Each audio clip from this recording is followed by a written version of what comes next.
வணக்கம். இது Vannarapettai MC road GA road மக்களினுடைய ஒரு களப்பணி அப்படின்னு சொல்லலாம். ஒரு சின்ன முன்னிணைப்பு போராட்டம் அப்படிதான். இது அரசாங்கத்தை குறை சொல்றதோ இல்ல இங்க இருக்கிற அதிகாரிகளை குறை சொல்றதுக்கோ இந்த போராட்டத்தையோ இந்த கவன ஈர்ப்பையோ நாங்க நடத்தல. எங்களுடைய பிரச்சனைகளை, எங்களுடைய வாழ்வாதார சம்பந்தப்பட்ட பிரச்சனைகளை மட்டும் சொல்றதுக்கு தான் இந்த விஷயத்த நாங்க முன்னெடுத்திருக்கோம்.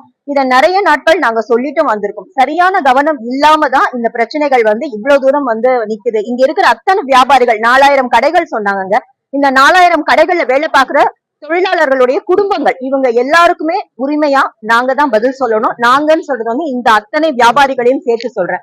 சோ இவங்க எல்லாருமே அந்த குடும்பங்களுடைய வாழ்வாதாரத்தை அடிப்படையா கொண்டுட்டு தான் செயல்பட்டுட்டு இருக்கு. ஒரு இடமும் நீங்க இப்ப ஒரு கொஸ்டின் கேட்டீங்க, எப்படி உங்களுக்கு பொதுமக்கள் வரப்போக இது இருக்கா, எல்லாரும் வரப்போக முடியுதா, வசதி இருக்கான்னு. ஒரு ஷாப்பிங் வராங்க, ஒரு அத்தியாவசிய தேவைக்கு வராங்க, ஒரு மருத்துவமனையுடைய அவசியத்துக்காக இங்க வராங்க அப்படின்னா யாரால இந்த சாலையால நடந்து வர முடியுது? இத்தனை ஆக்கிரமிப்புகள் இருக்கும் போது, இத்தனை பிரச்சனைகள் இருக்கும் போது என்னால நடக்கவே முடியாத ஒரு இடத்துக்கு நான் எங்க போய் ஷாப்பிங் பண்ணணும், நான் எங்க போய் அந்த ஹாஸ்பிட்டல்ல போய் நிக்கணும், நான் எதுக்காக இந்த இடத்துல வரணும்னு ஒரு மிகப்பெரிய ஒரு கேள்விக்குறி நிக்குது இல்லையா? எந்த வசதியுமே இல்லாம இங்க இருக்கிற ஒரு பெரிய மார்க்கெட் பஜார், இந்த இடம் எந்த பாரம்பரியமானதுன்றத நாங்க சொல்லிதான், இந்த இன்னைய தினம் சொல்லிதான் தெரியணும்னு அவசியம் இல்லைங்க. எம்சி ரோட் பஜார் எப்படி இருந்தது, எப்படி இருக்குங்கிறதுக்கு உண்டான அத்தனை தகவல்களையுமே நாங்க ஒரு வீடியோவா பதிவேற்றம் பண்ணிருக்கோம். அது நிறைய இடங்கள்ல ரீச்சும் ஆயிருக்கு. இப்ப நாங்க கேட்கிற ஒரே விஷயம் என்னன்னா, எங்களுக்கு இந்த சாலையை கொஞ்சம் அகலப்படுத்தி கொடுங்க, இங்க இருக்கிற மக்களுடைய வாழ்க்கை பிரச்சனையை கொஞ்சம் சீர் செஞ்சு கொடுங்க. இங்க நிறைய ப்ராப்ளம்ஸ் இருக்கு. நிறைய பேர் நிறைய பேருக்கு அவங்களுடைய நன்மதிப்பு அப்படிங்கிற ஒரு விஷயம், இங்க இருக்கிற அத்தனை பேருடைய நன்மதிப்பையும் கெடுக்கிற விஷயமா தான் இன்னைக்கு இந்த போராட்டத்துக்கு நாங்க நின்னுட்டு இருக்கோம். ஒரு ஆட்டோ உள்ள வர முடியலங்க. இங்க இருக்கிற மக்கள் எல்லாம் எப்படி இருப்பாங்கன்னு உங்க எல்லாருக்குமே தெரியும். எல்லாரும் தினசரி பணி செய்து தங்களுடைய குடும்பத்தை நல்ல முறையில நடத்திட்டு போறவங்க. ஒரு நாளும் ஒரு 100 ரூபாய் சம்பாதிக்கிற அளவுக்கு கூட இங்க ஒருத்தங்க இருக்காங்க. அந்த 100 ரூபாய் சம்பாதிக்கிறவர் எப்படிங்க இந்த சாலையில அவர் நடக்க முடியும்? அவர் ஒரு வண்டி வச்சுட்டு அவர் போக முடியும்? ஒரு அவசர உதவிக்கு ஒரு ஆம்புலன்ஸ் போக முடியல. இந்த இடத்துல வியாதியஸ்தர்கள் எவ்வளவு கஷ்டப்படுறாங்க. இன்னும் நிறைய பிரச்சனைகளை நம்ம சொல்லிட்டே போலாம். நிச்சயமாக இது ஒரு அதிகாரிகளுக்கோ ஒரு நம்ம மாண்புமிகு தமிழக முதலமைச்சர் அவர்களுடைய கவனத்துல கொண்டு போகணும் அப்படிங்கிறதுக்காக தான் நான் சொல்றேன். நிறைய நல்ல திட்டங்கள் நடந்திருக்கு. இந்த ஹாஸ்பிட்டல்ல நல்லபடியா கொண்டு போயிருக்காங்க. வியாதியஸ்தர்களுக்கு நிறைய நல்ல விஷயங்கள் பண்ணிருக்காங்க.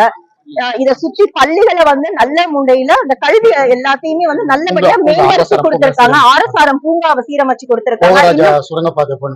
இந்த போகராஜான்ற சுரங்கப்பாதை அந்த திட்டம் ரொம்ப நாளா தடைப்பட்ட திட்டம். அதை வெற்றிகரமா பண்ணி கொடுத்திருக்காங்க. இதை தாண்டி ஒரு கல்யாண மண்டபம், இங்க இருக்கிற குடும்பங்கள், ஏழை குடும்பங்களும் நல்ல முறையில நல்ல இடத்துல ஒரு ஸ்டேஜ் அமைச்சு கொடுத்திருக்காங்க. எவ்வளவு நல திட்டங்கள் இருக்கு.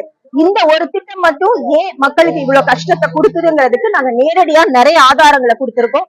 அதைத்தான் இன்னைக்கு நாங்க முன்னிறுத்தி சொல்லணும்னு நிக்கிறோமே தவிர்த்து வேற எந்த விதமான உள் பிரச்சனைகளும் இதுல கிடையாது. மக்களுடைய மாண்புமிகு தமிழக முதல்வர் அவர்கள் தலையிட்டு இந்த பிரச்சனையை கொஞ்சம் சீக்கிரமா முடிச்சு தரணும் நான் கேட்டுக்கிறேன். இந்த அனைத்து வியாபாரிகள் சார்பாகவும் நான் இந்த விஷயத்த அவர் முன்னாடி கோரிக்கையா வைக்கிறேன். ஏன்னா மக்களுக்காக அவர் நிறைய நல்ல பணிகள் செய்யறாரு. சோ எங்களுடைய பிரச்சனைகளையும் கவனத்துல கொள்ளுவாருன்னு நான் நினைக்கிறேன். 60 அடி சாலை இன்னைக்கு 20 அடியா சுருங்கி இருக்கு. இந்த இடத்துல எங்களால எந்த விதமான பயன்பாட்டுக்கும் இதை பயன்படுத்த முடியல. இங்க இருக்கிற ஆட்டோ தொழிலாளர்கள் ஆகட்டும், இங்க இருக்கிற நடைபாதை வியாபாரி கடைகளாகட்டும், எல்லாருக்காகவும் சேர்ந்துதான் இந்த போராட்டம் நடக்குதே தவிர்த்து தனி ஒரு மனிதனுக்காக இந்த போராட்டம் நிச்சயமா கிடையாது.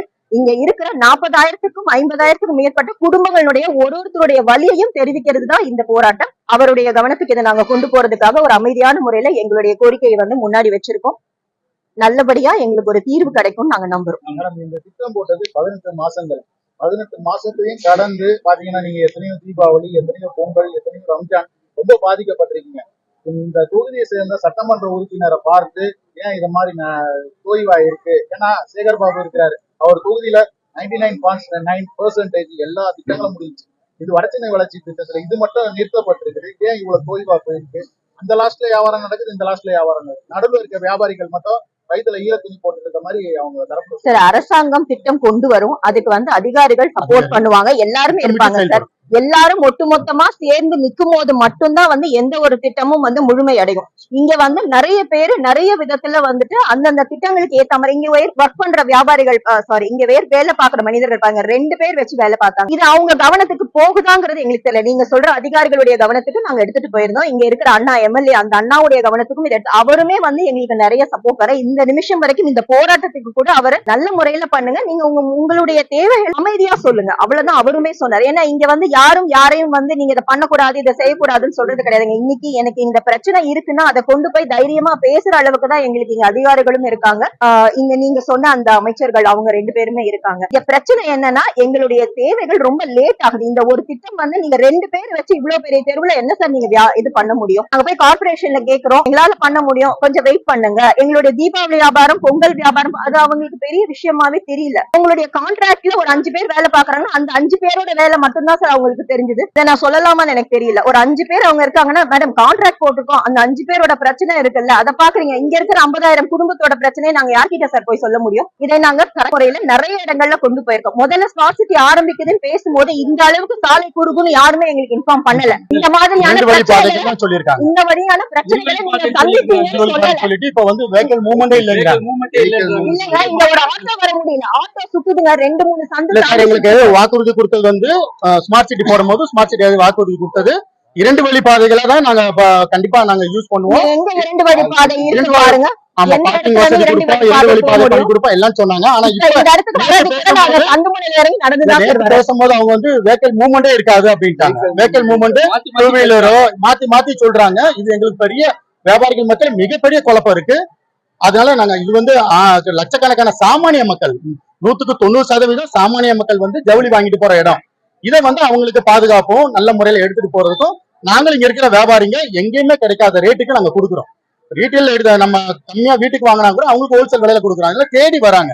அவங்களுடைய இதுவும் பாதிக்கக்கூடாது, எங்களுடையும் பாதிக்கக்கூடாது. இதுதான் நம்ம அன்பு முதலமைச்சர் கண்டிப்பா நல்ல தீர்வு கொடுப்பாரு. அவருடைய கவனத்துக்கு கொண்டு போறதுக்காக மட்டும்தான் நாங்க இந்த வந்து ஆர்ப்பாட்டத்தை ரொம்ப அமைதியான முறையில நாங்க தெரியப்படுத்துறோம். என்னுடைய பேர் வந்து எழுத்தாளர் லதா சரவணன். நான் ஒரு பெண் தொழில் முனைவோர். அடுத்து என்னுடைய எழுத்து இது எல்லாமே சார்ந்து சமுதாய மக்களுடைய பிரச்சனையை கொண்டு வரணும் அப்படிங்கிறதுக்காக நான் இந்த போராட்டத்துல கலந்து. என் பேர் ராபர்ட், தலைவர் வடசென்னை வியாபாரிகள் சங்கம். ஏன்னா இன்னைக்கு வந்து எம்ஜி ரோடு ஜிஏ ரோடு வந்து ஏதோ ராயபுரத்துக்கும் வண்ணாரப்பேட்டைக்கும் இழப்பு இல்ல, வட சென்னைக்கே இழப்பு. ஏன்னா வட சென்னையில இருக்கிற மக்கள் அனைவருமே இன்னைக்கு துணி வாங்கணும் எடுக்கணும்னா இந்த எம்ஜி ரோடு ஜிஏ ரோடு தான். ஆகவே இந்த தொழிலை நம்பி இன்னைக்கு 4000 கடைகள் இருக்குன்னா இது எம்சி ரோடு ஜிஏ ரோடு சிங்கார தோட்டம் எல்லாரும் சேர்ந்து 4000 கடைகள் இருந்தாலும் அவங்கள நம்பி பிழைக்கிறவங்க 1 லட்சம் குடும்பம் பின்னாடி இருக்காங்க. அவங்களுடைய வாழ்வாதாரம் தான் இன்னைக்கு போகக்கூடிய சூழ்நிலை இருக்கு. ஏன்னா சென்ட்ரல் நம்ம மவுண்ட் ரோட்ல கூட மெட்ரோ ரயிலுக்காண்டி போட்டாங்க, எல்லாம் ரோடே ஆக்கிரமிப்பு பண்ணாங்க. பார்த்தா இன்னைக்கு கடைகளே இல்லை, கடைகள் இல்லாம வெளிச்சோடி இருக்கு. அதே போல இன்னைக்கு ஸ்மால் சிட்டின்னு சொல்லி கடைகளே இல்லாம போய் நாம இருந்து என்ன பண்ண முடியும்? வியாபாரம் பண்ணணும்ல, வியாபாரம் பண்றதுக்கு தான் மக்கள் எல்லாம் ஈர்க்கணும். ஏன்னா இன்னைக்கு மக்கள் வந்தா கூட இந்த ஸ்மால் சிட்டில கழிவறைகளே சரியா ஒதுக்கல. நாளைக்கு மக்கள் வந்து போனா கூட அந்த கழிவறைகள் இருக்குன்னா கழிவறைகள் இல்ல, அதையும் பார்க்கிங் வசதி சுத்தமா இல்ல. மக்கள் வந்து போகணும். ஏன்னா அரசாங்கம் எவ்வளவு செய்யுது, நாங்க அரசாங்கத்தை குறை சொல்றதுக்கு வரல. அரசாங்கம் நிறைய பண்றாங்க, அதிகாரிகள் சரியா ஒர்க் பண்றது இல்ல. இந்த அதிகாரிகளை கண்டிச்சுதான் இந்த அறப்போர். ஆகவே அரசு என்ன இப்ப அரசுக்கு போய் சேர்ந்துரும். ஏன்னா நாங்க ஆர்ப்பாட்டம் எல்லா அதிகாரிகளும் வந்துட்டாங்க. அது காவல்துறையா இருக்கட்டும், பொதுப்பணித்துறையா இருக்கட்டும், எல்லாருமே வந்துட்டாங்க. உங்களுடைய தேவைகளை நாங்க பூர்த்தி பண்றோம்னு சொல்லியிருக்காங்க. ஆகவே அவங்க எங்க தேவைகளை பூர்த்தி பண்ணி எழுத்துப்பூர்வமா எழுதி கொடுத்து சீக்கிரம் பணியை முடிச்சு எங்களுடைய வணிகருடைய வாழ்வாரத்தை காப்பாற்றணும்னு அரசுக்கு கோரிக்கை வைக்கிறோம். On behalf of our Megas Association, we have started a human chain protest today. This protest is regarding and to bring to a notice of a Honorable Chief Minister that this project has been started from past 3 years. When they started this project, they promised us they will complete this total project in 18 months. But since the project has been started, now the time has been about 3 years and the project has not yet been completed 50%. Today, the whole of the association and the members, we have gathered here to express our sorrow and grief that more than 40,000 families have been affected with this project. There is no swift pathway for vehicles to pass on. Thus, we bring all these issues to notice of our Honorable Chief Minister. Thank you. Especially the Madras Wasserman-Pet and GA Road, MC Road, surrounding association, and all the associations are combined to join in this function. At the same time, we are giving all the subject is going to the great Mr. Honorable Chief Minister. We are waiting for the good result, and we are all waiting, and we give the salute to the Chief Minister of Tamil Nadu. It is because yesterday we are all arranged all the human chain arrangement, but still the officers have consulted our association, so still waiting, and we are waiting for the good result.